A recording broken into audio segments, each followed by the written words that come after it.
After an extremely impressive sophomore year by LeBron James, he was still technically the number 2 receiver on the depth chart, and he still needed to earn that number 1 receiver spot, which he would be able to do easily in his first practice of the year. Ohio State was coming off a national championship victory, so they were ranked number 1 going into the season. Being the number 1 team in the country comes with a lot of drawbacks, including every single team giving them their best shot. And this Ohio State roster had a lot of turnover, and even though CJ Stroud decided to come back for another year, Marvin Harrison and JSN had declared for the draft, so the entirety of the offense ran through LeBron James, and that also meant the teams were going to be keen in on him. Ohio State was struggling early on against Northern Illinois, and this touchdown in the fourth quarter by Northern Illinois would cut it down to a 1-possession game, so it was all on the defense with less than a minute left as they made back-to-back stops to just barely escape this one with the victory. Week 2 against Virginia Tech wasn't going to be a cakewalk either for LeBron James and Ohio State. Even though Braun would take this pass in the first quarter all the way for a long touchdown, Virginia Tech wasn't going anywhere, and they were going to answer right back in the second quarter on this 3rd and 13, which almost got intercepted but would go for a touchdown. LeBron was struggling a bit being the number 1 option. Getting hit so hard on that play, he thought he shit himself. But ultimately, when it mattered most, LeBron was making the big plays. And those are the type of catches his 6'8" ass should have been making all day, as they would again have another close victory. After struggling the first 2 weeks of the season taking on FBS opponents, Ohio State had a little bit of a break taking on an FCS opponent. And typically, these are the type of games where a team like Ohio State would give an FCS opponent $1 million+ to come to their house and smack them around for 4 quarters. But of course, nothing was going to be easy as the FCS opponent was hanging around the entire first half. It was just a 10-point game with just 30 seconds to go, but LeBron would finally start to get things going and take over in the waning minutes of the half,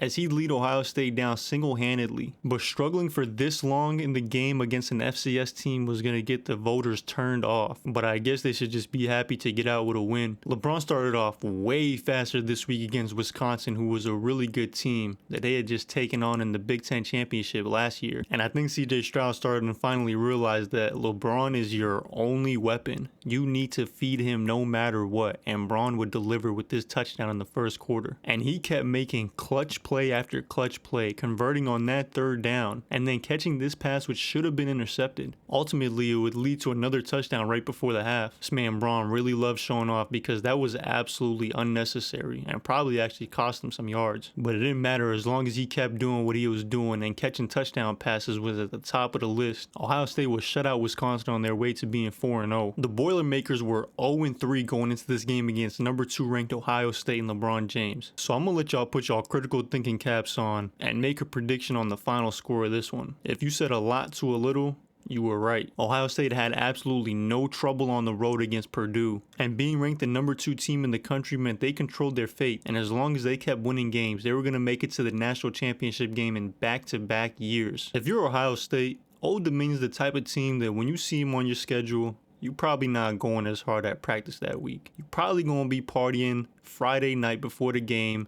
It's a home game, you chilling. And with how slow Ohio State started this game off against ODU, that's probably what they did. LeBron must have been drunk off his red wine because he would drop this touchdown pass but will be able to redeem himself a couple plays later. With just over a minute and a half left to go in the first half, LeBron would absolutely take over again. This was his time to shine, and he was single-handedly taking them down the field. It looked like he was going to be able to bring them all the way in for the touchdown, but when he caught this pass near the sideline, he'd fumble it again. For some reason, this man had butterfingers because this wasn't the first fumble of the season for him. He was just lucky that they was playing a sorry-ass Old Dominion team and he could not party the day before a game again. Matter of fact, Indiana was 1-6, so if he wanted to, he probably could party before this game too. LeBron was definitely doing his thing out there. But even though he was on one, the quarterback definitely wasn't. CJ Stroud threw off his back foot and got intercepted on this play. Thankfully, Indiana's offense was sorry as hell and they wouldn't get any points on the board because of it. That catch would set them up into position to get another touchdown on the board, and they were up 14-0 in the second quarter. But CJ Stroud and Braun weren't on the same page. And seeing these two elite football players struggling against a 1-6 team, there might have been some trouble brewing. And I don't care what you say, there is no way this was necessary by LeBron. Like, what the hell was that? Like, alright bro, we get it, you're different. After not beating the brakes off a 1-6 Indiana team, The voters put Ohio State at number 3 in the country, and the team they bumped up in front of them was of course Penn State, the only team that Ohio State and LeBron could not beat in his time there. LeBron would convert this 3rd and 2 and was doing everything in his power to try and beat Penn State for the first time in his career, but it didn't help when CJ Stroud was taking sacks for safeties. And just like that, we had the strangest score of the season, 5-3.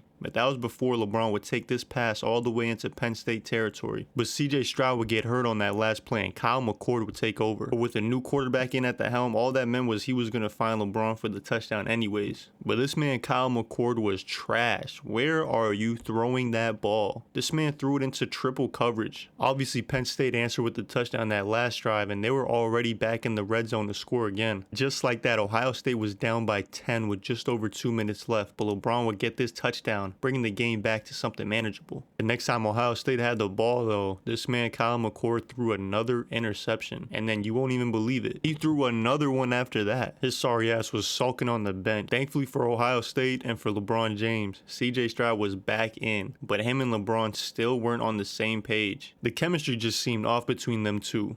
And I don't know, maybe this man LeBron took CJ Stroud's girl. This man was setting him up to get murdered. But whatever differences they had to put him aside because they were tied at 7 with the 3-5 Illinois team in the second quarter. Just as they were getting things going, CJ Stroud would throw an interception over the middle looking for LeBron. Illinois had a good chance to tie it before the half, but the Ohio State defense stepped up and they kept stepping up in the second. The Illinois kicker would choke on this kick, keeping it to 8 points, but it was still a 1-possession game. And then the Illinois defender made the craziest break on the ball to get this interception. And with a game in the balance on 4th and goal, the Illinois QB would run it in. Illinois would get the 2-point conversion and Ohio State needed to answer right back. They would do so without LeBron James on the field and they would make it look easy, and they needed this win. The Big Ten was obviously having a down year because Iowa was 2-7 and LeBron James's struggles were just starting to begin. After catching this pass and looking like he would get the first down on 3rd and 8, he'd fumble it and Iowa would recover it, bringing it all the way down inside the 10-yard line. And that's not like LeBron James. I just watched this man go for 30 in game 6 against Golden State. You're not about to tell me he's going to struggle against a 2-7 Iowa team. Just before the half, LeBron would turn it back on and he'd make this ridiculous one-handed catch and will make another good catch over the middle to bring him into scoring territory. And even though Ohio State was winning these games against lesser opponents, they were way closer than they had to be. I mean, this is nothing like the Ohio State team from last season when they were destroying teams. But a win is a win is a win is a win, and they'll take it. LeBron was barely getting any action this entire game against Michigan State, and it was a close one early. Going into the 4th quarter, however, Michigan State took a 15-10 lead, but LeBron would run this pick route to set up the touchdown for the running back. Unfortunately though, they weren't able to get the 2-point conversion, and that would end up haunting them in the end. Michigan State would end up kicking this go-ahead field goal going up by 2, and Ohio State needed to score to answer. Of course they were looking at LeBron James, but they might have been looking to him too hard because they were throwing it into coverage and Braun wasn't coming up with it like he usually does. With the game on the line, they would look to LeBron again, but it would get broken up and they'd get upset. This was the game of the year, and even though Michigan was only 7-4 and Ohio State had just gotten knocked out of national championship contention, these two teams wanted this game. This game actually might have meant more because these teams weren't really playing for anything else, and so beating their rival was everything they had left. CJ Stroud would put the first touchdown on the board as he would run it in. And even though LeBron was making little plays here and there, they weren't really impactful. And of course,